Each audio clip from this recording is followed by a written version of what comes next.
plataformas. Nos da mucho gusto que estén en la página de Facebook, en el Consejo Nacional de Laicos, en la Dimensión Episcopal para los Laicos y en la Diócesis de Zacatecas. Les damos la más cordial bienvenida. En este tema les quiero compartir una pequeña reflexión de San Alberto Hurtado.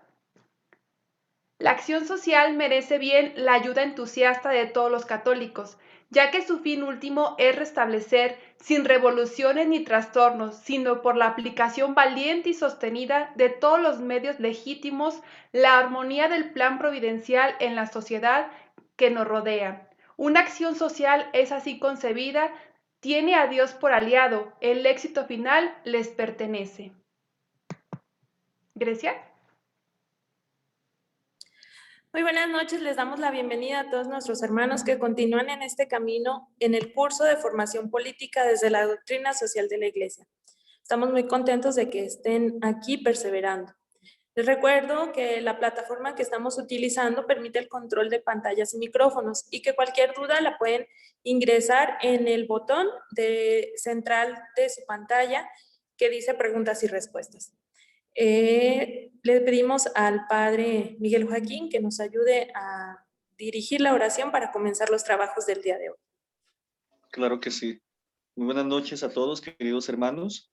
Vamos a invocar la presencia del Espíritu Santo en este momento para que sea Él el que nos dirija, el que nos ayude, nos ilumine y nos dé aquello que necesitamos en estos momentos, que pidamos también por nuestro hermano Jorge Luis Ortiz, que el Señor le conceda la gracia para transmitirnos en este momento lo que el Señor desea. En el nombre del Padre, y del Hijo, y del Espíritu Santo. Amén. Ven, Espíritu Santo, llena los corazones de tus fieles, enciende en ellos el fuego de tu amor. Envía, Señor, tu Espíritu, y se renovará la faz de la tierra. Oh Dios, que has instruido los corazones de tus fieles con la luz del Espíritu Santo, haz que guiados por este mismo Espíritu, gustemos las cosas santas y gocemos siempre de su divino consuelo, por Jesucristo nuestro Señor. Amén. En el nombre del Padre, y del Hijo, y del Espíritu Santo, así sea.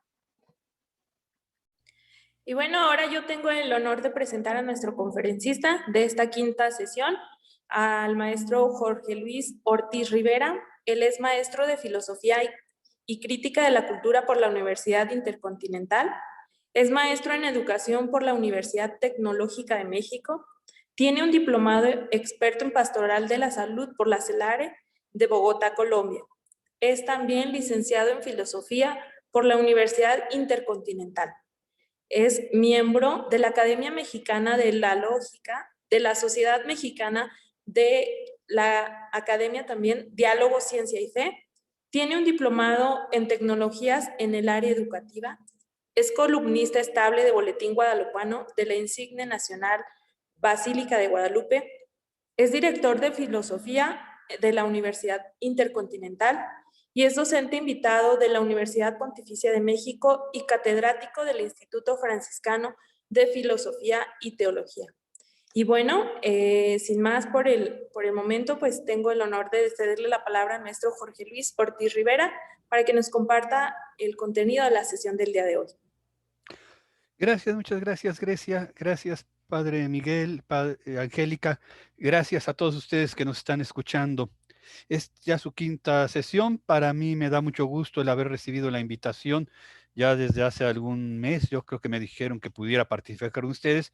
Y es un agradecimiento especial para estas diócesis que están allá, Zacatecas, San Luis Potosí, en donde pues conozco gente, me han recibido contento. Y qué mejor que compartir lo que somos, lo que sé, lo que creo, ¿no? Me han pedido que platiquemos sobre todo en el tenor de lo de la corrupción en la política. Solo podemos entender lo que es corrupción en política cuando hemos entendido lo que es la verdad en la política. Miren, me voy a permitir empezar a compartir. Esta es parte de una primera sesión que yo he dado ya en este curso en algunas otras diócesis para saber de dónde partimos. Habíamos hablado de un primer prejuicio, no se preocupen, ese primer prejuicio es más bien de cuestión de nomenclatura, de etimología, pero es este prejuicio que el poder y política van de la mano. Miren, si yo sigo creyendo que poder y política van de la mano, Entonces, efectivamente, mucho de lo que se está viviendo tiene razón de ser, porque de lo que se trata es de conseguir el poder. Y yo creo que es el primer prejuicio que tendremos que evitar, que poder y prejuicio van de la mano. Miren, en realidad el político se presenta primero como todo ciudadano. Todos ciudadanos nos hemos de considerar como políticos y desde ahí hemos de entender que no es una casta, una élite, un grupo privilegiado. Estamos nosotros hablando acerca de que todos somos políticos. El político ha de buscar el bien común y esa es la meta, el fin última de la política y de aquel que ejerce el servicio del poder en el espacio público es buscar el bien común. Cualquier otra intencionalidad, por supuesto, empieza ya a corromper la esencia de lo que es la política. Hemos de entender la política como una expresión de la naturaleza humana y no se guía, aquí hay una palabrita en griego, no se me preocupen, la hibris, que literalmente quiere decir la desmesura. No podemos ahondar mucho en eso porque lo puse en aquel entonces, pero efectivamente lo que debe caracterizar a un político es la mesura ni en sus expresiones, ni en sus deseos de poder, ni en sus deseos de ganancia, ha de estar presente la hibris, es decir, la desmesura. Y esto venía de toda una reflexión de lo que era la política en Grecia, ¿no? Bueno, frente a esto, nosotros nos enfrentamos ya en la edad contemporánea en que muchas de las personas entienden que política tiene que ver con prejuicio un, perdón, tiene que ver con que van juntos, poder y política van juntos y eso es un prejuicio que tendremos que erradicar o de lo contrario estamos en ciernes de saber lo que es precisamente la corrupción en la política, puesto que, y es un prejuicio, puesto que se debe entender que el poder se gana. Y se gana, Luigi Ferrajoli así lo anuncia, desde dos perspectivas. Primero, porque se ha conseguido con un proceso de legalidad, y esto surge a través de los legisladores, se ha cumplido con todas las leyes necesarias, con todas las reglas, con lo establecido, y alguien consiguió el poder. Nos guste o no, alguien consiguió el poder. Piensen lo que pasa aquí en la Ciudad de México, o perdón, en la República Mexicana en general, gana el que tiene más votos. Aun cuando esto suponga que gane el que tenga el 30-35%, como ha pasado en las últimas veces. Sí, efectivamente, en el último comicio electoral para presidentes hubo una mayoría abrumadora, pero no pasaba del 38% de la población electoral. Esto quiere decir que 60 y tantos por ciento no estuvo de acuerdo. Y sin embargo, fue legal, faltaba más, fue legal porque cumplió con todas las leyes. Ahora, no solo se ha de conseguir con la legalidad, sino también con legitimidad. Y la legitimidad se consigue mediante el reconocimiento del gobernante por parte del gobernado. Y entonces ahí podríamos empezar a preguntarnos si efectivamente los grandes sistemas políticos, no solo de nuestro país, sino de América Latina, del África, de Asia, que son los países que están ensayando todavía con lo que es la democracia, están diseñados para garantizar la legitimidad. Si yo, por ejemplo, en México, insisto, reconozco como ganador legal a aquel que solo ha conseguido mayor número de votos, puede ser que efectivamente tenga el mayor número de votos porque solo votaron dos y los dos votaron por él y, no, y todo lo demás fueron abstencionismo. Y eso no representa un proceso de legalidad. Por ejemplo, en la Iglesia Católica se tiene otra perspectiva. Cuando se elige al romano pontífice, se pide la mayoría absoluta, que no quiere decir que el que tenga más votos, sino 2/3 más 1, lo cual garantiza que se haya no solo legitimidad, sino, pero no solo legalidad, sino legitimidad, porque efectivamente la mayoría ha votado. En otros países existen, por ejemplo, la segunda ronda de las elecciones, porque como ninguno de los candidatos logró adquirir el número suficiente para la mayoría absoluta, solo los dos candidatos con mayor número de votos contienden en una segunda ronda y entonces estamos garantizando al menos el mayor número de votos posibles. Pero en la práctica nosotros estamos en México y en México tenemos ciertas limitaciones en este sentido y sabemos que va a ganar aquel que reciba más votos. De ahí el peligro del abstencionismo, porque nos hacemos cómplices de el que gane, ¿no? Bueno, con este preámbulo, podremos empezar ya a compartir el tema correcto del día de hoy. Si ya sabemos que el político es aquel que busca el bien común en el ejercicio del poder, que es una manifestación de la propia naturaleza humana y que se ha de caracterizar por no tener desmesura, hibris, y además que en el proceso que lo llevó a ganar hubo legalidad y legitimidad. Entonces ahora sí, vamos a analizar lo que es la corrupción política y permítanme, voy a permitirme yo tomar las frases directamente de la página de la Fiscalía Anticorrupción de nuestro país. ¿Y por qué hago eso? Porque se darán cuenta que desde lo que define, desde lo que propone, desde lo que plantea, hay ya un sesgo para permitir ciertas actividades, o al menos no prohibirlas, que pueden ser eminentemente corruptas. Y por eso sería bueno que empecemos por ahí. Un buen principio es definir, ¿no? Y entonces vamos a definir. Y una definición es la oración que expresa lo que algo es. Desde, y repito, la página de la Fiscalía Anticorrupción de la República Mexicana. ¿Qué entiende el gobierno por corrupción? Y vean, lo que el gobierno está definiendo que es corrupción es el abuso del poder para un beneficio propio. De donde caben muchas otras cosas que no sean abuso de poder, pero que sí signifiquen un beneficio propio. Está dentro de mis atribuciones y de todos modos consigo un beneficio propio. En esencia sigue siendo corrupción, pero desde la definición que nos está dando el gobierno, ha determinado que solo sea corrupción cuando tengamos nosotros un abuso de poder. Y entonces, ya no se entiende como corrupción las intencionalidades perversas que yo pueda tener. Ya no se entiende como corrupción los acuerdos políticamente aceptables, legalmente aceptables, pero que no suponen abuso de poder, pero que sí reditúan en un beneficio propio. Y ahí está la clave de por qué pasan tantas cosas. Miren, acuérdense que existen, pues si se acuerdan de la teoría de los conjuntos, donde lo pongo por aquí arriba, como tres reinos, ¿no? Una teoría de conjuntos, el conjunto de lo que es ético, el conjunto de lo que es legal y el conjunto de lo que es moral. Si se dan cuenta, me quedo medio chueco porque no calculo bien mi cursor. Vean, solo esta parte es donde conjunta la ética, que sería el mundo ideal, el mundo, el mágico mundo de colores, donde lo ético es al mismo tiempo lo legal y ambos son al mismo tiempo lo moral. En la práctica existen cosas éticas que son ilegales. Por ejemplo, la objeción de conciencia. Si yo soy médico, soy un personal de médico y se me obliga, por ejemplo, en Ciudad de México, a abortar porque estoy trabajando en una institución de salud pública y viene una persona que pide que le practique un aborto y yo no me puedo negar. Y por supuesto que es ético negarme a practicarle el aborto, pero sería ilegal, ¿no?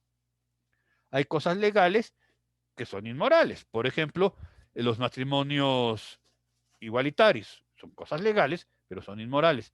Y hay cosas morales que son contra la ética. Por ejemplo, las cuestiones de los grupos minoritarios que tienen su propia moral por su propia religiosidad de ese pueblo, que no siempre está conforme con una ética universal. Espero no estar haciendo pesado esto, pero es que si entendemos esta realidad del mundo normativo, entenderemos que efectivamente yo sí puedo ejercer un beneficio propio cuando no me salgo del ámbito de lo legal y entonces no hay un abuso de poder.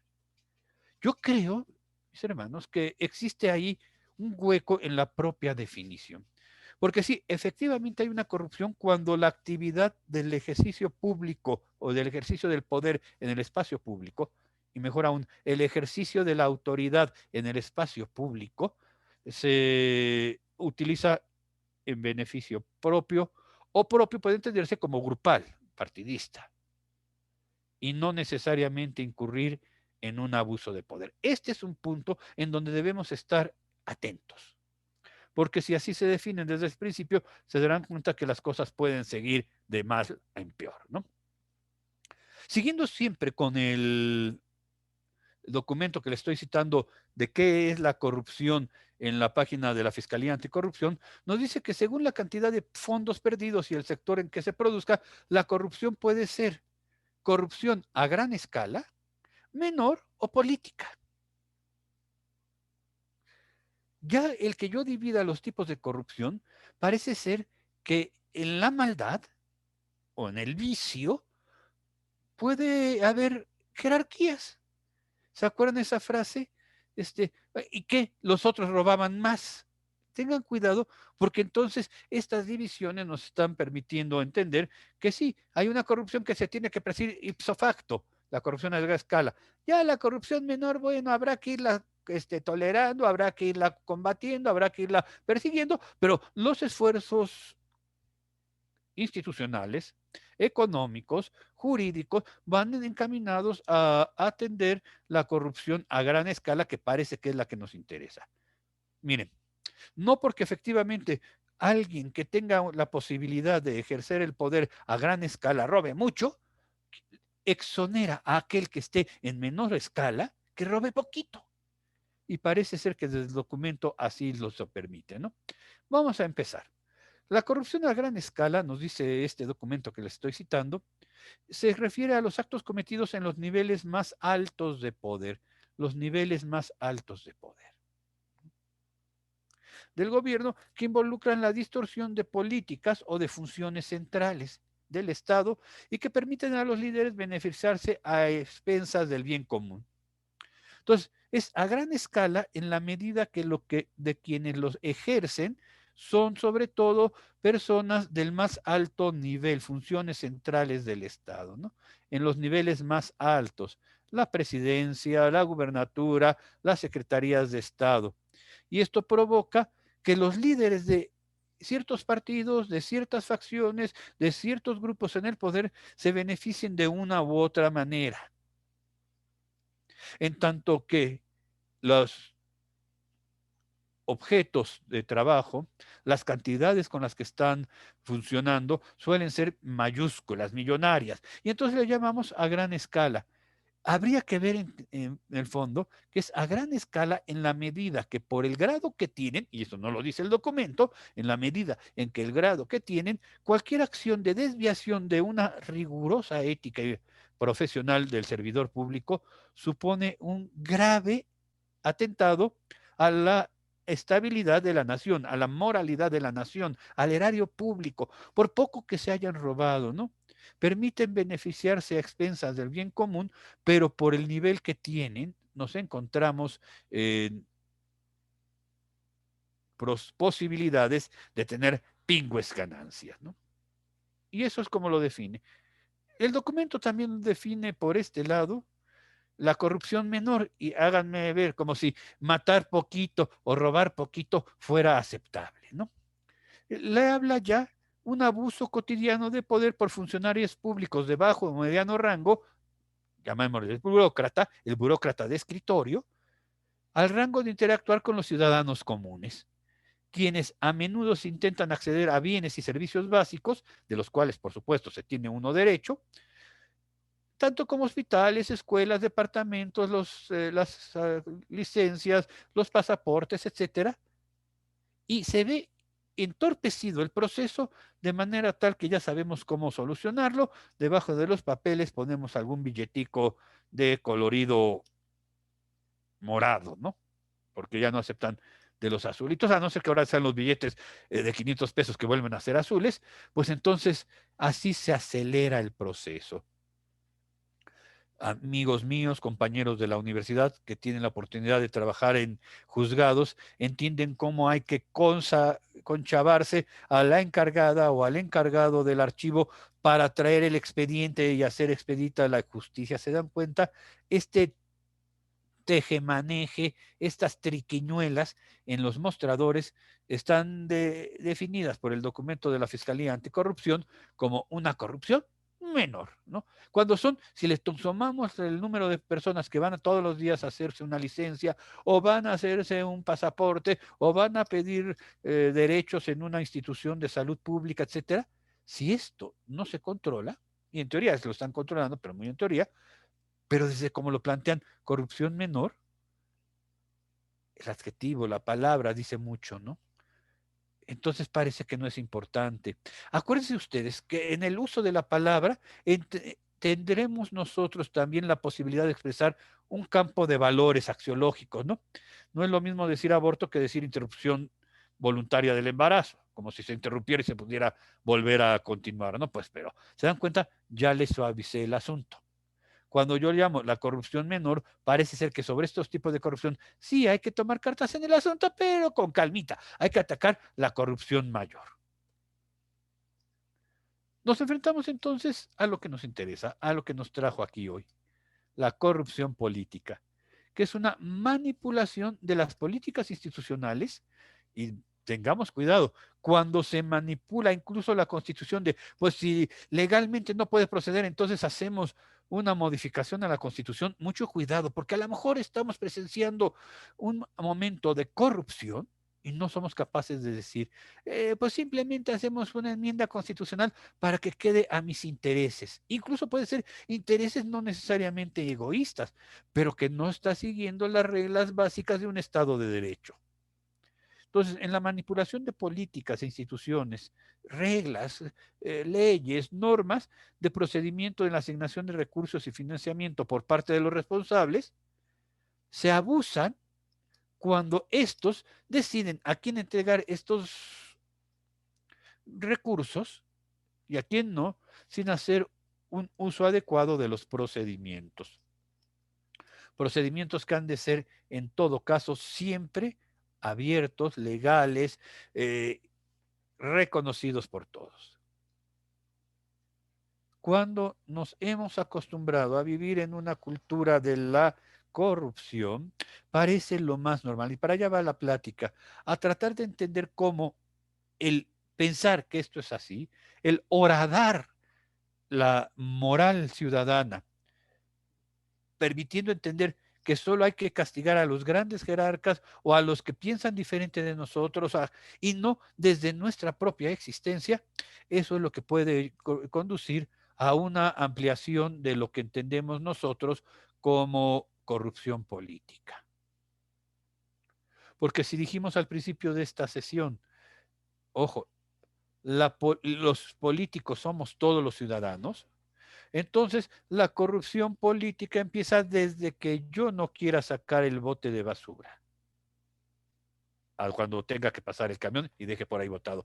Empieza desde que yo no le entro al intercambio de responsabilidades, por ejemplo, en un condominio. Nos toca a todos ser parte de la mesa directiva y nunca le entro.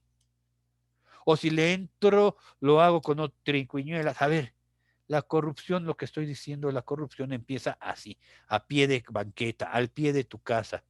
No podemos entender la posibilidad de un mundo en donde sigamos viviendo en la cultura de la corrupción, con la mayor naturalidad, porque nos hemos acostumbrado a ello, porque parece que así funciona.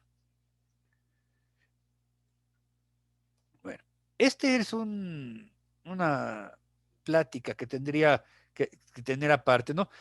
Porque dice, a veces todos también somos cómplices sin saberlo. En esta página, después se las paso en el chat, cuando termine la plática les paso la liga para que lo hagan ustedes cómodamente en su casa cuando tenga tiempo, Slavery's Footprint, nos permite saber cuántos esclavos estamos teniendo nosotros, porque existe un sistema corrupto a nivel mundial.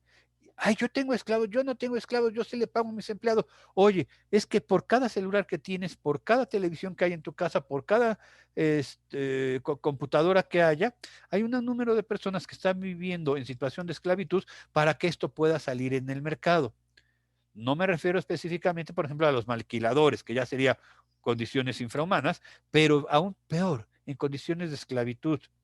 En Indonesia, por ejemplo, un niño puede ser alquilado, no vendido, porque eso sería ilegal, pero lo alquilan desde los 13 años y puede quedar libre hasta los 30 años para trabajos en lugares riesgosos, como son las minas. Recordarán ustedes, por ejemplo, que en 1994 en Ruanda, lo que antes era el Congo belga, en el centro de África, exactamente en el interior, en el lugar más espeso de la selva africana, está el país de Ruanda, y se empezaron a matar hutus y tutsis. que eran las dos tribus de aquella época. Y fue un genocidio. Mataron cerca del 90% de la población tutsi en un aras de defender a los hutus, y entonces fue dantesco, porque el mundo quedó callado. Estados Unidos, que para todos lados se mete, no quiso meterse porque ese era problema entre los africanos, y después supimos por qué. Porque con esta desestabilización social que provocó esta guerra civil en Ruanda, por ejemplo, entonces sí, ya los cascos azules entran, Estados Unidos llega por razones humanitarias para reconstruir un país que ha estado en no más de 100 días, pero en 100 días hubo un número exorbitante de muertos. Estamos hablando de que en 100 días llegamos casi al 1.000.000 de muertos. Imagínense, si eso lo ponemos en los 6 años que duró la guerra mundial, imagínense cuántos muertos hubiera habido. Pero en 100 días llegó casi a 1.000.000 de muertos. Cuando Estados Unidos llega, reconstruye, toma jurisdicción provisional sobre el Estado reconstruido de Ruanda y todo empieza a trabajar. Ahora nos enteramos por qué. Porque Ruanda es la beta, la reserva mundial del 80 y tantos% del coltán. El coltán es un mineral así muy feito, búsquenlo en internet, el coltán, que es negro, parece carbón, por eso le llaman el nuevo oro negro, pero que es la base para todos los artefactos electrónicos, computadoras, tablets, celulares, televisiones inteligentes, todo lo que ahora es la base de la infraestructura nacional, está en Ruanda y permitiendo la guerra entre ellos, porque efectivamente no decimos que lo haya provocado en Estados Unidos, pero permitiéndola entre ellos, ahora por angas o mangas se constituye en el administrador, si no en el dueño, pero sí en el administrador del 80 y tantos% del coltán en el mundo. Vale. Pero ese coltán tiene que ser extraído de las minas, de los yacimientos. Y la gente que trabaja ahí está trabajando en situaciones de esclavitud. Si no es de esclavitud de venta de personas, sí es esclavitud de que te vas endrogando. ¿Se acuerdan lo que pasaba en Yucatán aquí en el siglo XIX? La tienda de raya, de alguna u otra manera se te paga tan poco que no puedes sino irte endrogando y siempre estás debiéndole el trabajo aún antes de que empiece el mes. Por eso esta página que le estoy diciendo es importante, solo en miras de saber y de concientizar que efectivamente hay lugares en donde nosotros, sin saberlo, somos parte de un sistema, en este caso mundial, de corrupción. Eso nos lleva a la siguiente parte de la sesión. Estructuras corruptas implica estructuras violentas. Cualquier tipo de corrupción, en tanto que altera el orden público y motiva a unos a hacer algo en contra de su propia voluntad, es ya una estructura violenta. Sin embargo, si no te gusta este símil, esta analogía, no te preocupes. Sin embargo, sí habremos de entender que, como dice Galton, el triángulo de Galton, la corrupción funciona con los mismos parámetros que la violencia. Miren, ejemplo. Existe un tipo de violencia que es directa, la que vemos, el ojo morado, la sangre, el grito, el empujón, el feminicidio. A ver, sí, sí, sí. Y Galton se pregunta, filósofo danés, no, filósofo finlandés, donde no hay problemas de violencia tan grandes, ¿no? Y se pregunta, ¿por qué la violencia sigue en estos países? Y nos dice, la violencia sigue porque todas sus acciones van encaminadas a atacar la violencia directa. A aquel que se le vea maltratando a una mujer ya no tendrá un mes de cárcel, tendrá 50 años. Y Galton dice, eso no va a servir de nada, porque la violencia es como un iceberg. Cuando tú pones mayores penas, mayor vigilancia, etcétera, a la violencia directa, la violencia directa siempre sigue surgiendo porque es levantada por la violencia cultural y la violencia estructural. Mientras estamos viviendo, ahora lo pongamos la analogía, en la corrupción directa, la que se ve, la que sabemos, la que vimos, la que nos llegó el chisme, la que me sirve como propaganda política para mi partido en época electoral, etcétera. A ver, esa la seguimos atacando, siempre seguirá habiendo corrupción, porque acuérdense que estamos haciendo una analogía, pues existirá una corrupción cultural y una corrupción estructural.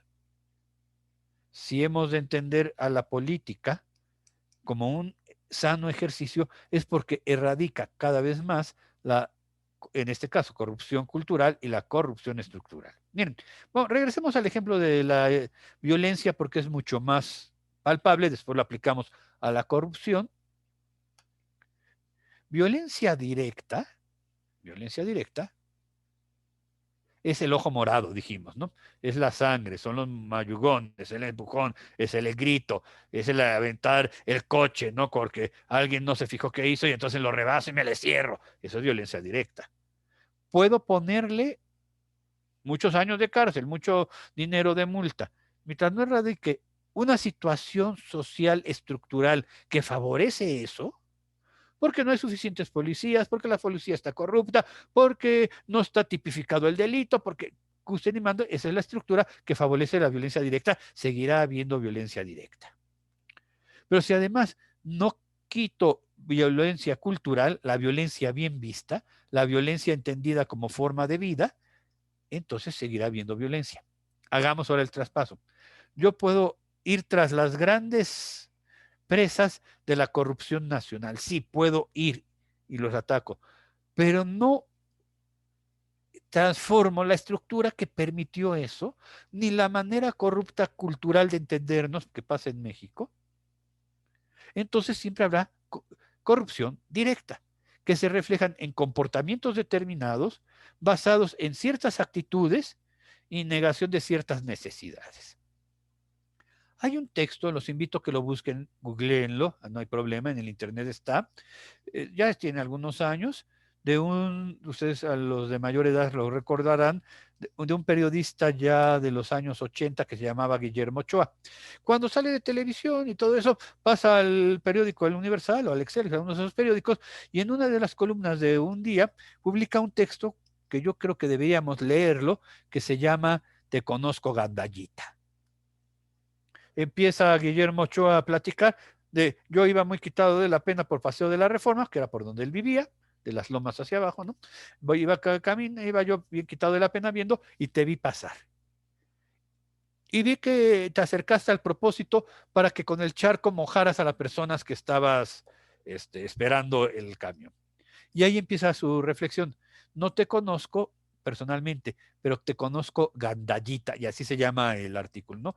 Te conozco gandallita, tú eres el que, y alrededor de 34 o 30 actitudes que son típicas, y eso es lo que me cuestiona, me llama la atención y además me hace sentir mal, que son típicas de todo mexicano, bueno, no de todo mexicano, no seamos exagerados, pero son típicas de una cultura mexicana malentendida. Habla acerca de aquel que utiliza la copiadora del trabajo para sacar copias de su hijo que necesita en la escuela. Y algunos de ustedes dirán, ¿y eso qué tiene? Pues ya que estoy trabajando aquí, sí, es una desviación de recursos, una copia, es un papel que no está utilizado en la compañía. Pero a nivel de cultura, aquí dice violencia cultural, pero pónganle ustedes también la corrupción cultural, no lo vemos malo. Eres el que te llevas los clips a tu casa. Ay, pues sí, pues necesitaba el clip, pero sí, pero era material de la escuela. Eres el que rebasas en la carretera cuando hay tráfico, rebasas por el acotamiento. Pues porque no voy a pasar, están detenidos, pues yo rebaso por el acotamiento. Te conozco, gandallita. Léanlo de veras. Y entonces verán cómo sí existe, porque desgraciadamente no ha cambiado. A lo mejor habríamos que cambiarle también, eres el que te robas el internet del vecino cuando no hay emergencia, eres el que te metes a las conferencias y haces spam ahí, o haces visajes, o haces sonidos, o presentas imágenes incorrectas, eres el gandallita. Porque pareciera ser efectivamente, hay una canción muy, muy fuerte, no muy fuerte, pues que usa palabrotas, ya saben cómo es el reggaetón, ¿no? Que usa palabrotas. Que desde chico mi madre me enseñó a ser muy, ¿no? Muy fufurufo, pero ahí utiliza una palabra más fea, ¿no?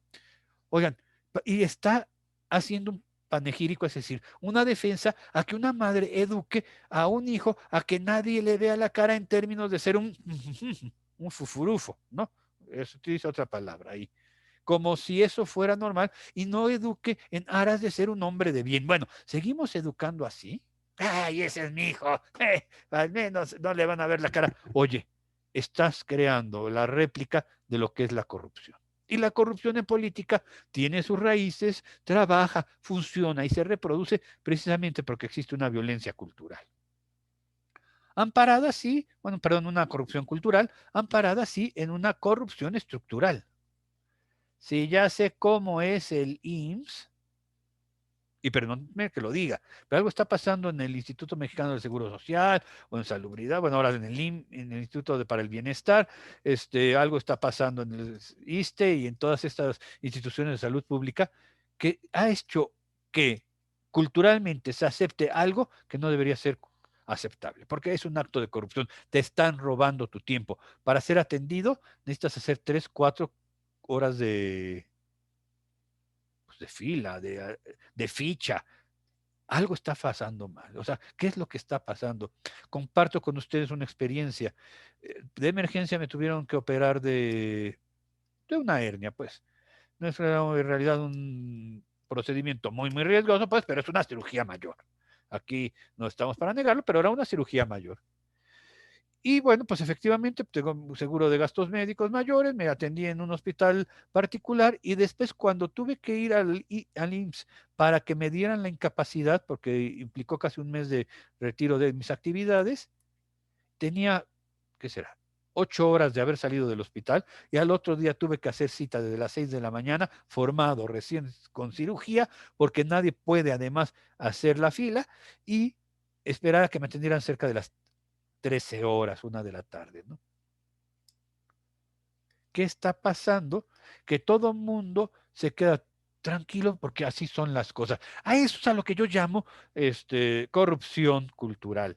Porque sí, efectivamente nos falta infraestructura, nos faltan médicos, no sé qué esté pasando, pero algo se tiene que hacer. En la medida que estas dos cosas se junten, entonces sí viene la corrupción directa. Pues tengo que salir rápido, tengo que conseguir el papel, tengo que conseguir el pasaporte, tengo que hacer el trámite y entramos en el juego de la corrupción, avalada por la corrupción política, por la corrupción cultural y la corrupción estructural. Yo espero, mis hermanos, que esté siendo claro, que estemos avanzando hacia donde vamos, ¿no? Vamos a ver causas de la corrupción. Y nuevamente ni crean que soy yo, es el documento que le hemos estado citando de la Fiscalía Anticorrupción de la República Mexicana, en su documento ¿Qué es la corrupción? Nos dice, a ver, primera causa de la corrupción, la educación. Yo creo que aquí sí le atinaron, yo no sé como el burro que tocó la flauta, pero le atinaron, ¿no? Ahí no tenemos nada que decir. Efectivamente, si la gente no se sensibiliza como estamos haciendo nosotros ahora, sobre estos puntos, pues es difícil erradicarlos, porque nos parecen la manera normal. Este mal se puede prevenir desde los primeros años de la vida por medio de una sana educación, educación en derechos. Oigan, pero educación en derechos es también educar en responsabilidades. Mucho cuidado con una sociedad que educa mucho en derechos, porque todo el mundo tiene derecho, pero nadie tiene obligaciones y responsabilidades. Son realidades que se tienen que educar. Si yo solo exijo mis derechos, si tener en cuenta aquellas responsabilidades y aquellas obligaciones que me son inherentes a mi estado de vida, como estudiante, como ama de casa, como maestro, como jefe, como lo que sea, como sacerdote. A ver, si no ejerzo también mis obligaciones, el pedir derechos sin aceptar obligaciones ya es un acto de corrupción. Tengo derecho a ser oído, sí, pero tienes la obligación de dejar el libre tránsito a los demás. Y se nos ha acostumbrado a estas marchas, a estos plantones, a estos bloqueos, porque decimos, bueno, de alguna manera se tienen que hacer oír. ¿Se dan cuenta? Eso es lo que yo llamaba corrupción cultural. Nos hemos acostumbrado a que efectivamente se tienen que hacer oír. Lo que pasó en Ciudad de México ahora el 8 de marzo, ¿no? Yo no entiendo, de veras, no entiendo cuál es la relación efecto-causa de que ciertas mujeres, para defender los derechos de la mujer, agarren un edificio histórico como es el Palacio Postal o el Palacio de los Azulejos, que son edificios históricos que pertenecen a toda la nación, a martillazos, porque así se hace sentir que están en contra del patriarcado. Oye, ¿existe una relación causa y efecto? pero preferimos no decir nada porque nos han educado a que ese es un derecho. Pero ¿dónde está su obligación de respeto? Porque es políticamente correcto no meternos en estos movimientos. Hay una falta de educación. Y es una falta de educación que ahorita está mostrando ya sus frutos. Educación en pues, lo que decíamos que era la política. Aristóteles mencionaba que el grado más alto de eticidad, es decir, no hay nadie más ético que el político. Háganme favor, cómo han cambiado las cosas desde el siglo III antes de Cristo hasta ahora. El grado más alto de eticidad lo tiene el político. Y ahora no es políticamente correcto decir algo cuando se está hablando. Falta de educación. También la falta de transparencia. En realidad sí los que gobiernan deben rendir cuentas, pero no en un discurso triunfalista de mis 100 días de gobierno o al año de mi elección. Oigan, esos son discursos triunfalistas. Se debe rendir cuentas de manera clara a quien se tiene que rendir cuentas, porque esto no solo garantiza que se comporten correctamente las personas, sino que además los recursos se están utilizando lo que se tienen que utilizar y que los ciudadanos le empiecen a creer a sus gobernantes. Eso no va a pasar. Miren, quedé yo porque había abierto con el caso Orizaba, Veracruz. Llegó un presidente municipal y cuando terminó su periodo, la gente le lloraba para que se quedara. Por supuesto, no podía hacerlo porque la ley no permite que se quede y tuvo que dejar, pero la gente le lloraba para que se quedara. Al grado tal que a los 3 años que terminó el otro presidente municipal, él se vuelve a lanzar su candidatura y la gente lo elige por abrumadora mayoría, lo vuelve a elegir. Y terminados sus 3 años, el 31 de diciembre, bueno, era el 1 de enero, con el desfile del Año Nuevo, se despide y la gente le pedía que no se fuera. O sea, también tenemos que ver la legalidad. La legalidad dice que no se puede quedar, tiene que dejar paso a otro presidente municipal. Y creo que me acaban de avisar hace poco que ya se está lanzando también para esta nueva ocasión. Oigan, cuando la gente pide que se quede, es porque algo está haciendo bien. ¿Se acuerdan lo que habíamos dicho? Habíamos hablado de que para ser no corrupto político habría que tener legalidad y legitimidad. ¿Se acuerdan? Era esta otra diapositiva. Y la legitimidad se consigue mediante el reconocimiento público, eso es verdad. Pero el reconocimiento público viene porque ya se te conoce antes de que te lances, como en el caso de este señor de Orizaba, ya se te conoce, se te confirma a través de los procesos electorales correspondientes para que tengas legalidad, primero legalidad, y después hay un proceso de trabajo que dice esta persona sí está haciendo su función. Tu imagen pública es de probidad, o sea, eres una persona honesta, la gente te reconoce, al menos en lo público, como honesto, sabes de lo que se trata y tienes el mérito necesario para ejercer la función. Esas serían las características para ejercer. Cuando yo me puse a preguntar qué está pasando aquí en el caso Orizaba, fui empezando como si esto fuera un checklist a poner palomitas por todo esto y dije, sí, es que la gente de Orizaba está viendo que se ha cumplido con estas 6 cosas. Y si se ha cumplido con estas 6 cosas, entonces hay legalidad y la gente ha descubierto que efectivamente se puede ser político sin ser corrupto. Se puede ser político sin ser corrupto. Ahí se las dejo de tarea. No siempre se... Por eso es que decíamos, hay un prejuicio en creer que política y poder van de la mano. Bueno, pero estamos por aquí. Ya no se me desesperen, no se me aburran, ya casi acabamos, porque ahorita vienen las sanciones. Las grandes causas de por qué hay corrupción. Y hay corrupción, entre otras cosas, porque es tan lento el proceso jurídico, está plagado de tantos pormenores, y yo creo que sí tiene que ser así, no estoy diciendo que no sea así, que a la mera hora el procedimiento no se llevó adecuadamente y entonces ¡zas!, lo tengo que dejar libre. O hay una mano negra ahí que no permite dejar en claro que aquel que comete una corrupción, queda impune. Pongo un ejemplo, y no de los políticos, sino de lo que no se van a imaginar. Sí, sé que me van a odiar, del fútbol. Se acordarán hace algunos años, no sé, tal vez unos 10 años, poquito menos, hubo un mundial juvenil o infantil por ahí, sub-17 sería infantil, pues, sub-17 o sub-20, no sé qué, yo no soy muy futbolero, pero sí me enteré del hecho, a los cuales le llamaron a la heroica selección nacional los cachirules, porque deberían ser de una edad y ellos alteraron los datos para que parecieran que eran más chicos y en realidad eran más grandes.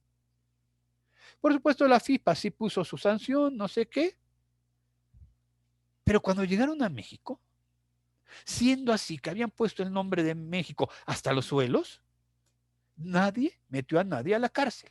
Supongo que a los jugadores no, porque eran menores de edad, pero ¿quién hizo los triquiñuelas? ¿Quién hizo los papeles? ¿Quién los hizo pasar por, si es que los otros eran menores, pero ya no eran sin conocimiento de la maldad? O sea, ya a los 17 años tú sabes lo que estás haciendo. Pero no hubo una sola sanción para nadie cuando llegaron aquí al país. ¿Qué es lo que pasa si no hay sanción para los cachirules? Al contrario, ay, mira lo que es simpático, casi se salen con la suya. No cabe duda que México no gobierna el mundo porque no quiere. Oye, por favor, por favor. Si las sanciones no son expeditas, rápidas, en el acto. Yo no digo juicio sumario, o sea, que se siga el juicio correspondiente con los tiempos de ley, pero si los tiempos de ley son tan tremendamente largos, que permite que un sexenio acabe y suba otro sexenio, y entonces el que está en la cárcel pase de ser el culpable a ser prisionero político y se le saque en bombos y platillos, pues entonces se está generando mayor corrupción. Decía mi abuela, todo aquel que a su hijo consiente va engordando una serpiente, y es lo que pasa.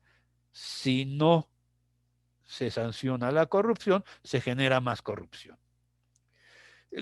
Para lo primero, el sistema judicial debe ser capaz de identificar, dice el documento, y sancionar adecuadamente estos comportamientos. Habrá que definir muy bien estos comportamientos y no, como vimos al principio de la sesión, estas definiciones medianamente amañadas, ¿no? Para lo segundo, es decir, para que también la sociedad se sienta respetada, habrá que esperar poquito tiempo, ¿no? San Agustín, el que no castiga el mal, manda que se haga. No te educo en responsabilidades, obligaciones y derechos, las tres cosas.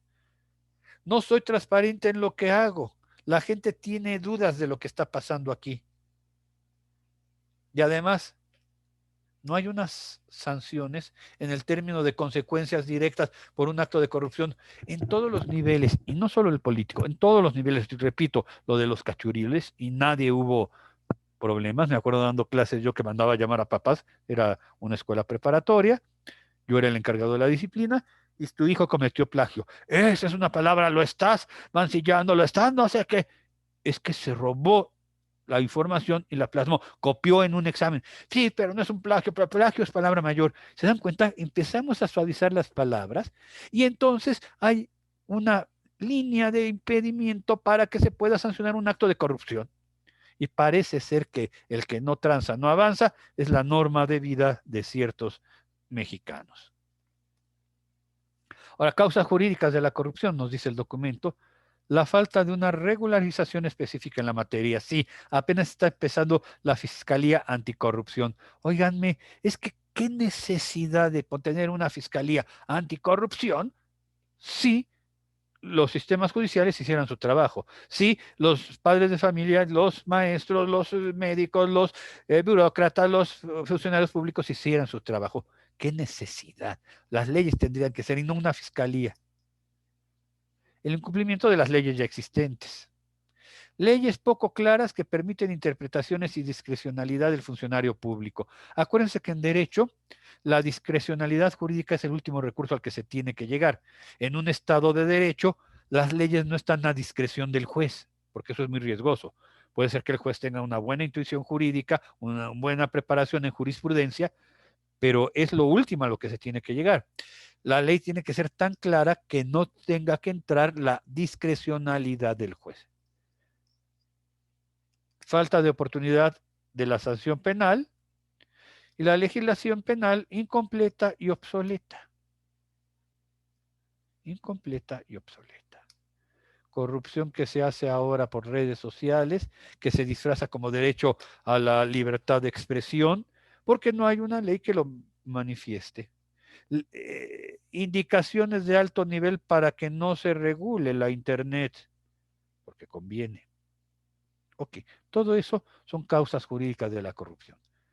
Miren, causas chinas, ni lean todo lo que viene ahí, nada más me sirve a mí como borrador.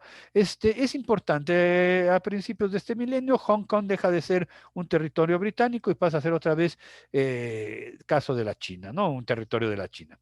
China se da cuenta que en Hong Kong ha habido un alto nivel de corrupción, precisamente porque en este intercambio del gobierno británico al Estado Libre y después otra vez a la asunción del gobierno chino, pues se permitieron muchas cosas. Pero China no es corrupta por cultura. Hablan de honor ahí, ¿no? Además, porque también son un régimen militar comunista que te desaparecen en el primer momento que no hagas tu trabajo, ¿no?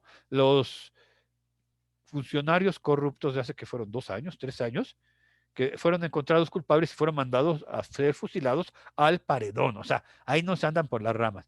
Bueno, esto nos demuestra que se debe el éxito a que se pudiera erradicar en Hong Kong la corrupción mediante conceptos como prevención y persecución. A mí no me gusta la palabra, pero vamos a decirlo así. Prevención y persecución. ¿Cómo evitar la corrupción? Prevenimos, ¿se acuerdan lo que era la corrupción estructural? Prevenimos. Aquí vemos que nuestra estructura de vida, nuestra política, nuestro Estado tiene esta estructura que favorecerá la corrupción. Prevenimos poniendo ojos a visor, prevenimos poniendo atención, manifestando nuestra inquietud ante los legisladores para que legislen precisamente, valga la redundancia, sobre aquel punto. Predicción, mediación, pero por favor, que no se nos olvide sanción, que no se nos olvide la sanción. Castigamos la corrupción, miren, mucho cuidado, yo quiero hacer un hincapié tremendo y lo he hecho en todas las oportunidades que el Consejo Nacional de Laicos me ha permitido compartir con mis hermanos en la República Mexicana y de otros países. Lo peor que podemos hacer es el voto de castigo. Entiendo que yo no puedo estar votando porque el que está haciendo malas cosas, pero no tengo que votar solo por castigo. Porque fíjense, el voto de castigo castiga el mal, pero no promueve el bien. Mucho de lo que pasó hace casi 3 años tiene que ver con que se dio un voto de castigo, no importando la plataforma, los ideales, las bases políticas, morales, éticas, filosóficas de un partido que iba emergiendo, era el Partido Nuevo y había que darle castigo a los otros partidos y se votó en muchas ocasiones, yo decir votamos, no, yo no voté por voto de castigo, pero el voto de castigo castiga el mal, pero no promueve el bien.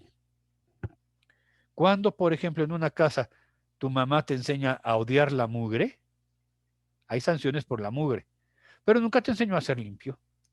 De tal manera que cuando ya no es el yugo materno, el yugo paterno, tu cuarto parece zona de desastre, ¿no? Parece este terremoto del 85, del 17, efectivamente, porque como te enseñaron a odiar la mugre, tienes que estar en la mugre para poder hacer lo que sabes hacer, que es odiar la mugre. No te enseñaron a amar la limpieza. Lo mismo sucede aquí. Cuando yo doy un voto de castigo, no estoy dando una señal de que lo que estoy votando es por el bien de la comunidad. No voto por el bien, sino que castigo por el mal. Y eso es algo que parece que no tiene salida, pero que habría que estarle rumiando para ver por dónde encontramos la posibilidad de que mi voto vaya hacia la promoción de lo bueno y no solo hacia el castigo de lo malo. Un voto de castigo pues no podría ser llamado ni remotamente cristiano, católico. O sea, un católico no castiga el mal. Un católico es sal de la tierra, promueve el bien, es luz de las naciones, señala hacia dónde está el camino. El castigar solo por castigar, pues quién sabe qué suena, ¿no? Los votantes son proclives a perdonar la corrupción si considera que de todos modos está haciendo un bien. Bueno, roba, pero hace, ¿no? Yo creo que ahí tendríamos que tener cuidado. El robar pero hacer no es necesariamente una virtud. en último momento. Hemos llegado al momento de las preguntas, el momento rico, el poder compartir, pero permítanme terminar con lo siguiente. ¿Cuándo existe corrupción? Cuando el obrar ético se separa de la política y la búsqueda del bien común se sustituye por el bien individual. Oigan, son dos cosas, dos condiciones. El obrar ético se separa de la política. Pues acuérdense, el político es el grado más alto de eticidad. Si no es así, estamos en este presupuesto, en el número 1, cuando el obrar ético se separa de la política y la búsqueda del bien común se sustituye por el bien individual, la política se convierte en una búsqueda ciega del poder. Y entonces sí, el primer prejuicio que habíamos dicho, poder y política van de la mano y la corrupción está dada. Oigan, es momento ahorita de comenzar a pensar en futuro. Ya las elecciones del 6 de junio están muy cerca, pero pensemos a futuro. ¿Qué tenemos que hacer en futuro? Educaremos en valores, eduquemos en el ejemplo, eduquemos en la búsqueda de la virtud y no en la medianía. Eduquemos en los respetos de los valores nacionales, sí, el civismo, la actitud cívica, el que entendamos que no es porque haya alguien que limpie que puedo ensuciar, que puedo pintar, que puedo tirar papeles, que yo mismo descubro una manera de ahorrar en mi casa, que participa activamente con la vida comunitaria de mi barrio, de mi ayuntamiento, de mi ejido, de mi delegación en mi caso, que no soy ajeno al quehacer político, que entiendo que la política no es un nido de ratas, que la política es una acción que en esencia es una acción humana y a la cual los cristianos laicos sí estamos llamados, porque desde ahí podemos enunciar los grandes valores. La última diapositiva, déjenme ver la última diapositiva. Nada más confirme, ¿esta es la que quiere usted? ¿O era la de la otra? Sí, ok, en realidad. Repito, si el obrar ético se separa de la política y en lugar de buscar el bien común se constituye el bien individual o bien particular de mi partido, de mi familia, de mi país, entonces ahí sí estamos en la corrupción.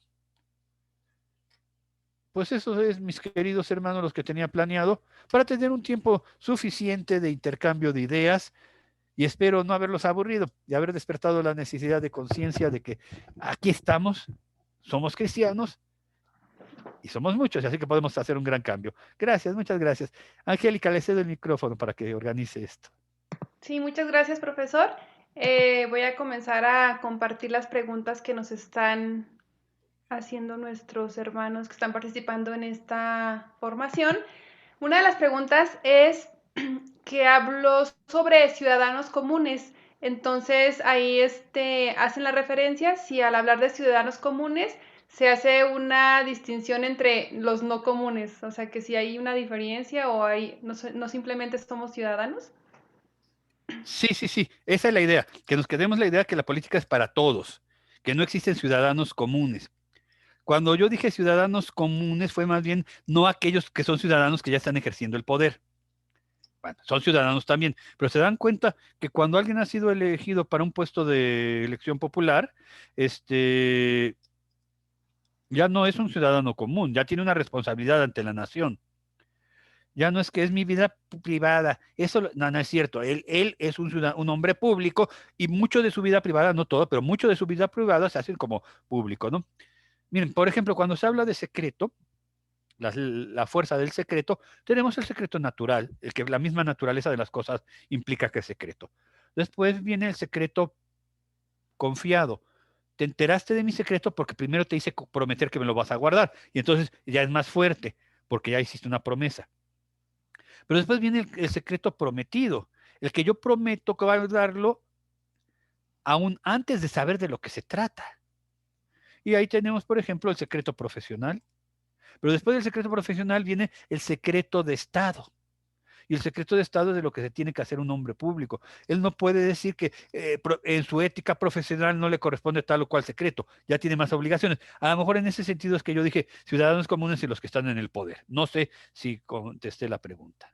Ok, muchas gracias, profesor. Continuamos con la siguiente.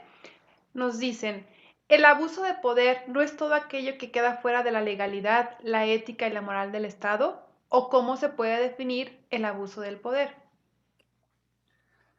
Abuso de poder sí, es efectivamente cuando está fuera de la legalidad, pero ¿se acuerdan los circulitos que pusimos? Hay ciertas cosas que no están fuera de la legalidad y que sí supondrían un atentado contra la ética y la moral. Y a eso también se le debería llamar corrupción. Sí, abuso de poder es cuando te beneficias en aras de tu puesto, ¿no? Pero efectivamente nosotros tendremos que anunciar y encaminar más allá de lo meramente legal, porque hay muchas cosas legales que no son éticas, pónganse a pensar en la vida, muchas cosas legales que no son éticas, apuntarle hacia lo moral y hacia lo ético. Y entonces ahí sí tendríamos que ver que el abuso de poder se tiene que ampliar su acepción, o si no, estaremos sí aceptando que como no es ilegal, no hay un abuso de poder. Legalmente no, pero ética o moralmente sí. Ok, muchas gracias. La siguiente es, ¿cómo podríamos reeducar en ética ciudadana para acabar la corrupción y generar el bien común? ¿Qué estrategias como laicos comprometidos, como ciudadanos, pudiéramos realizar para empezar un cambio, una reeducación en la ciudadanía? Hay una marea en contra nuestra y habrá que ser lo suficientemente inteligentes para no ser arrollados por la ola, pero lo suficientemente firmes para no ser doblados, ¿no? Me refiero a cómo hacemos. Yo creo que el ejemplo principal de nosotros ante las jóvenes generaciones o ante los que no son cristianos es que efectivamente, no obstante lo que diga el mundo, sigue habiendo valores universales. No todo está puesto en términos de subjetividad.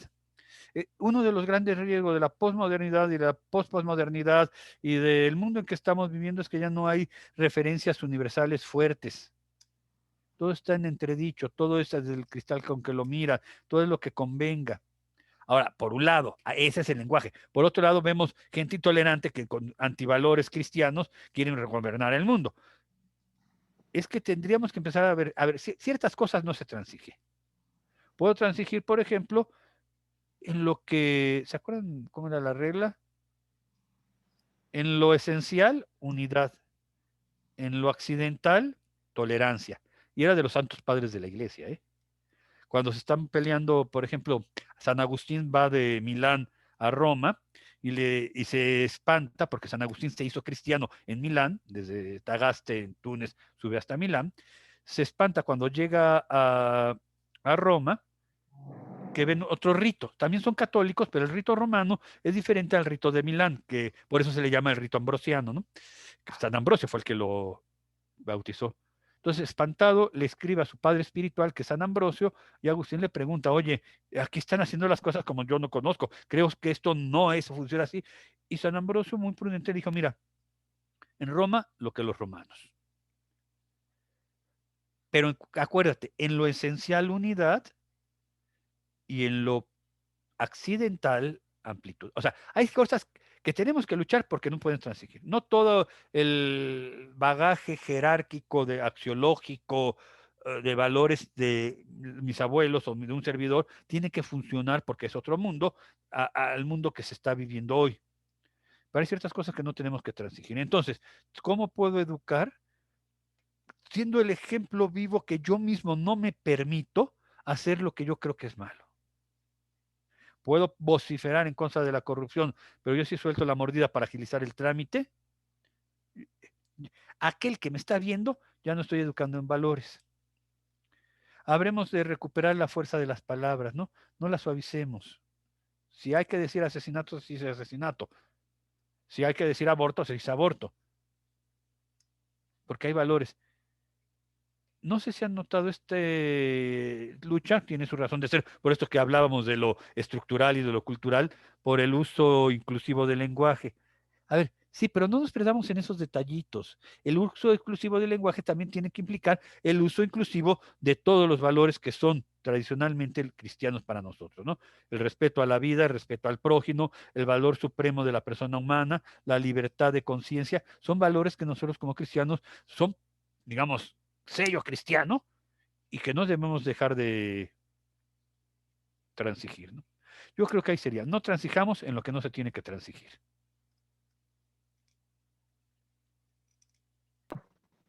Muchas gracias. Una siguiente pregunta, nos dicen que entonces vivir en la verdad pudiera ser una acción anticorrupción. La verdad nos hará libres, dicen que recuerdan la frase del Evangelio. Vivir en la verdad, perdón, ya no te escuché, se me vició. Ajá.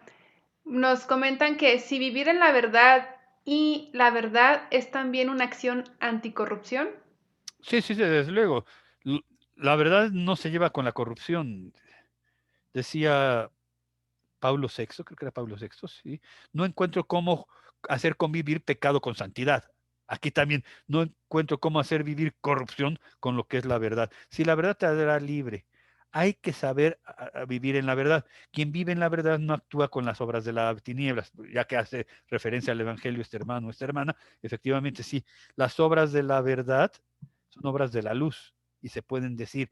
¿Se acuerdan la primera imagen que puse de la corrupción? Esa mano que salía debajo del saco como para robarle al otro, ponerle la monedita. Sí, habrá que vivir en la verdad. Por eso les decía, los valores se tienen que volver a plantear.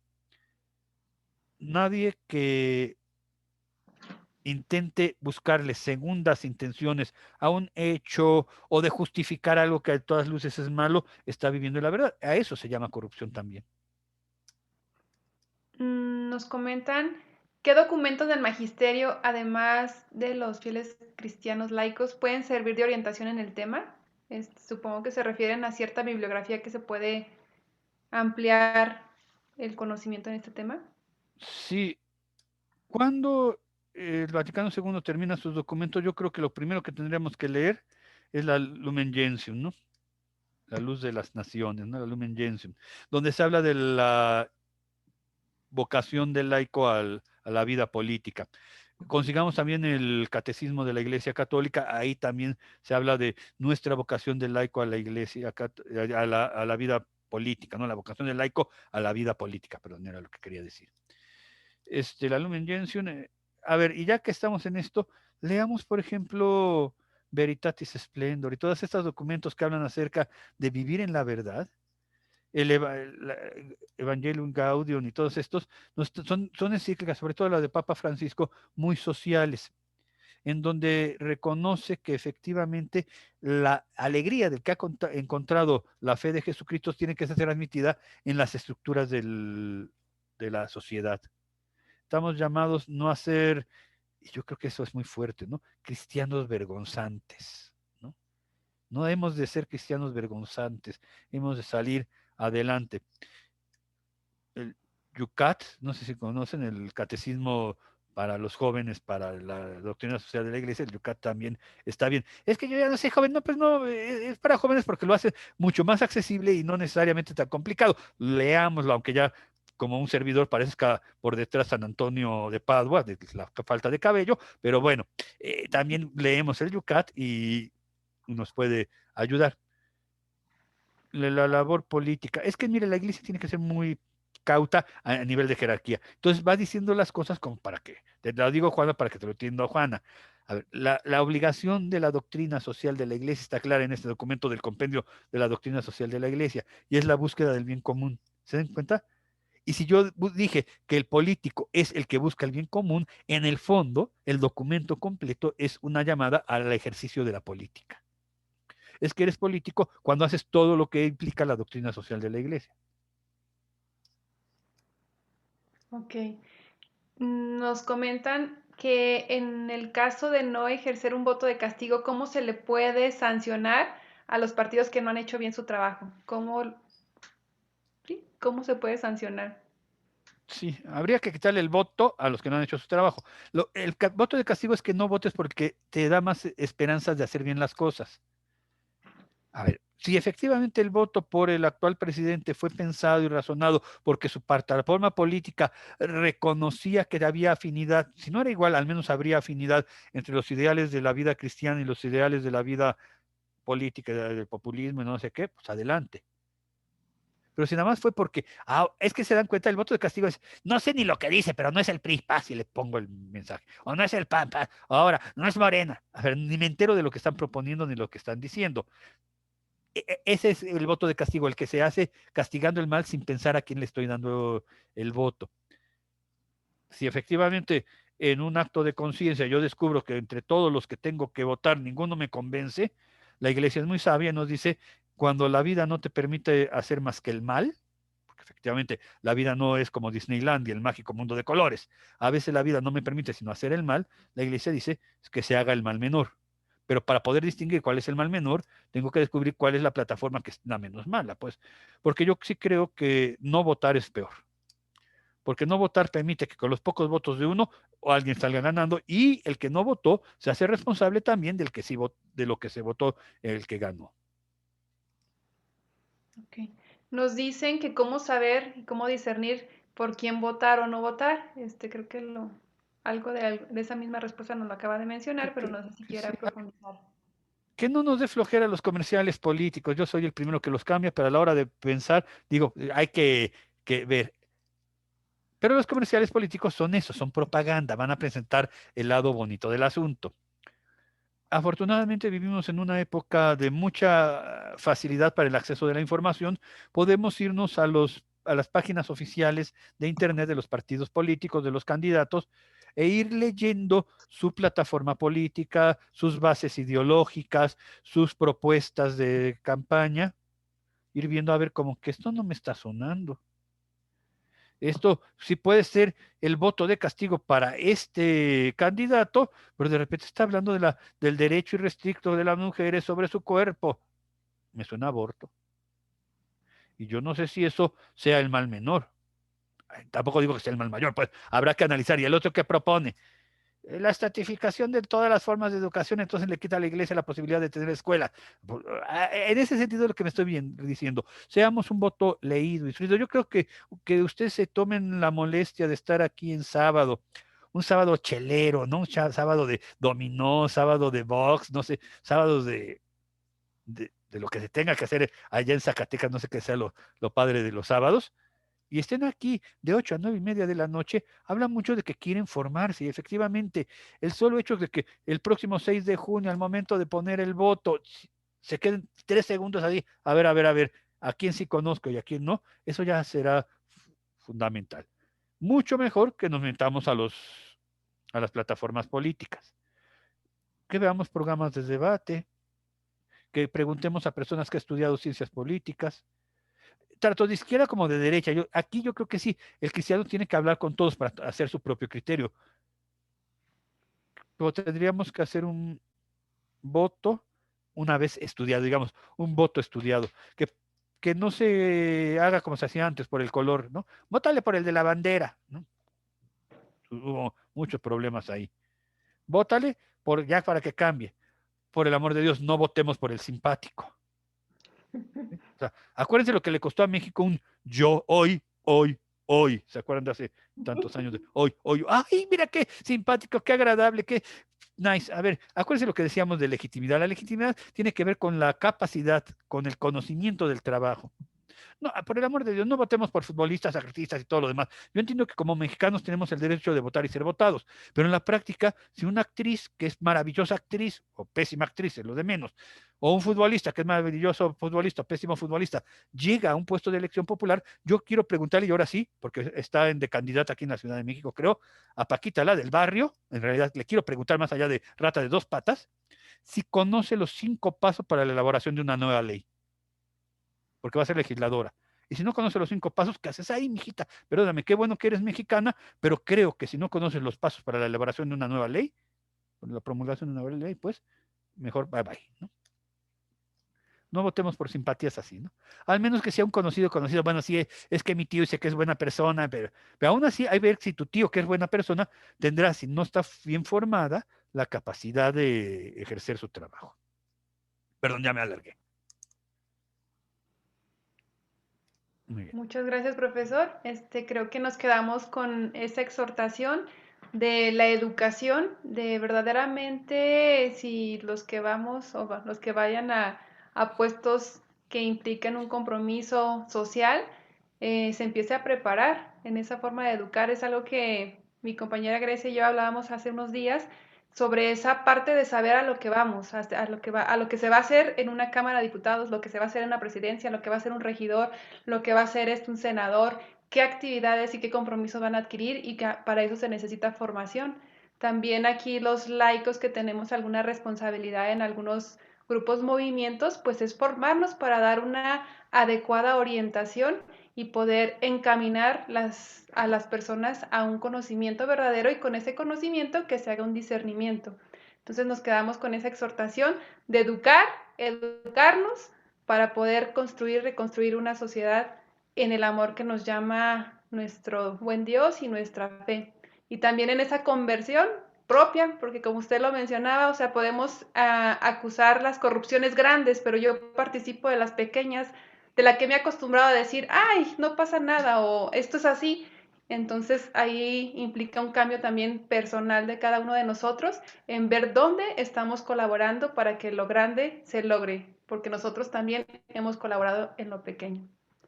No sé si... Así es, exactamente. Es que habrá que cooperar. Es que estaba yo viendo aquí la pregunta de Ricardo, del Río Trejo, y creo que es interesante y muy importante, porque nos pregunta que si podemos organizarnos para la acción política, algo así. ¿Es lícito que los católicos organizados pasemos a la acción política? Oye, no es lícito, es además un mandato de lo que le estábamos diciendo de la Lumen Gentium, organizados. Ahora, los católicos hay que ver quiénes. Hay ciertos católicos que no deben hacerlo porque forman parte de los ministros de culto. Y entonces, ni es lícito, porque el derecho canónico no le permite a los ministros de culto, o sea, a los clérigos, entrar en cuestiones políticas y comerciales, ni por parte de la legalidad mexicana. Sin embargo, nosotros sí nos podemos organizar para cuestiones políticas. Tengamos cuidado, ¿qué es lo político? Yo no sé si un plantón sea una manifestación católica. O sea, me voy a hacer un plantón para que sepa que el voto católico está unido. Iba a ser una porra, pero mejor no la hago, ¿no? Sí tendríamos que ser como que indicadores de cómo se hace la política, con ética, con honestidad, como dice Gabriela, o sea, no es posible que yo esté criticando las grandes políticas corruptas por allá arriba y en la política de mi trabajo, de mi empresa, de mi familia, de mi escuela, sea altamente corrupto. O sea, la corrupción es al revés, la corrupción se empieza a barrer desde abajo y no desde arriba. Yo sé que siempre las escaleras se valen desde arriba y si quito la cabeza, aunque si quitas la cabeza y la de abajo sigue corrupto, pues nada más la nueva cabeza va a ser igual de corrupta. Entonces hay que empezar desde abajo. Y eso es una acción política. La acción política del católico, y aquí me pienso en San Juan Bosco, es el que vive como honrado ciudadano y como buen cristiano. La meta de la formación de San Juan Bosco. Así es, y también como nos dice el padre Hurtado, restablecer sin revoluciones ni trastornos, sino con la aplicación valiente y sostenida de todos los medios legítimos, en la armonía y en la providencia que nos rodea, en una acción concebida desde Dios y a Dios teniéndolo por aliado, pues al final todo nos pertenecerá. Sí, sí, sí. Decía San Buenaventura, y yo creo que el padre Hurtado tiene toda la razón, San Buenaventura decía, es que es falso que la materia sea mala, porque él se está peleando con los platónicos, ¿no? Que dicen que la materia es mala. Es que para el cristiano es una obligación ver toda la creación, y eso incluye a mi hermano, eso incluye la acción política, desde los ojos de Dios. El cristiano ha de ver las cosas desde los ojos de Dios. Y desde esa perspectiva, entonces, desde la mirada de los ojos de Dios, yo puedo descubrir que todo me sirve para el bien. Ya San Pablo lo decía, ¿no? Para los hijos de la luz, para los hijos de Dios, los que están en la libertad de los hijos de Dios, todo, sin excepción, nos está permitido. Pero no todo nos es conveniente. Y ahí viene el hecho de la reflexión. Sí vamos a hacer una acción política organizada, pero digo, no salgamos a hacer mítines, no salgamos a pintar bardas. Yo creo que la acción política del cristiano católico tiene que ser muy, en los términos que nos acaba de decir el padre Hurtado, muy desde Dios, muy desde los ojos de Dios, muy de construcción. Yo lo que le critico a este presidente, y lo digo públicamente porque no me apeno, es que su discurso es de división. Los fifí contra los chairos, la antigua, los tradicionalistas contra la cuarta transformación. A ver, un presidente, un gobernador debe ser, y más si es cristiano, debe ser un discurso de unidad. Somos un país y como juntos todos tendremos que salir adelante. Así es, en comunión. Comunión, En sí. el anterior tema, el profesor nos decía que la comunión y la unión es cosa de santos, entonces santificar Exactamente, nuestra sí. vida para poder estar en la unión. En la unión. Ujú. No Entonces no sé, importa quién gane, si hay unidad, si hay buena voluntad, habrá desarrollo para todos. Bien común, como decían por ahí. Lo importante es buscar el bien común. muchísimas gracias, profesor. Dios le pague con el cielo y Dios le pague por Primero compartir Dios. su conocimiento y todo lo que usted ha aprendido en esa donación de compartir con los demás, que es muy grande para nosotros recibir una formación y ese compartir con usted. No sé si aquí los sacerdotes quisieran aportar algo, si no estaríamos culminando este tema. Padre José Luis. Bueno, buenas noches. Jorge Luis, muchísimas gracias primeramente por el tema. Me hiciste recordar aquella vez que estuve estudiando sobre el tema de los Tutsis y de África y cómo fue parte de un experimento social. Realmente fue el resultado terrible de experimentar con la gente sobre la superioridad de una raza sobre la otra y cómo es que el 90% terriblemente, verdaderamente de una población desapareció por un mal resultado. Ciertamente se ha estado educando mucho en los derechos de las personas, de los jóvenes, de los niños, sin obligaciones, como lo has mencionado. Quisiera felicitarlo por el tema, es muy interesante. Es un tema que hoy nos debe competir a todos los católicos.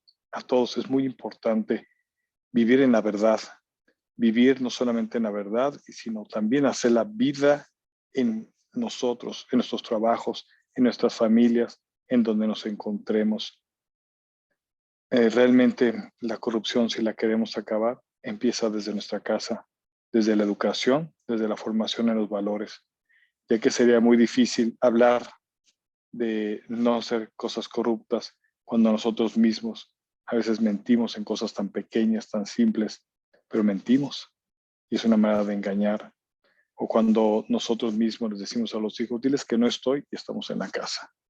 Cosas tan sencillas y tan prácticas que verdaderamente podemos ir empezando por la educación, pero con el ejemplo.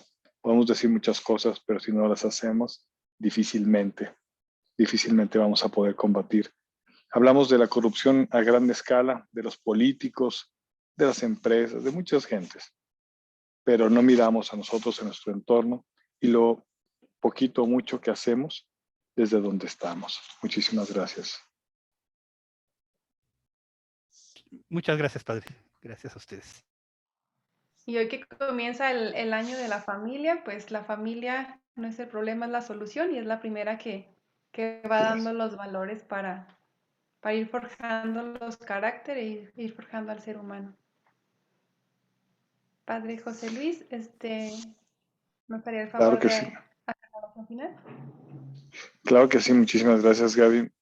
Pues pidamos al Señor en esta noche que a cada uno de nosotros nos dé el valor precisamente de vivir en la verdad, de ser fermento, de ser luz, de ser sal donde nos encontramos.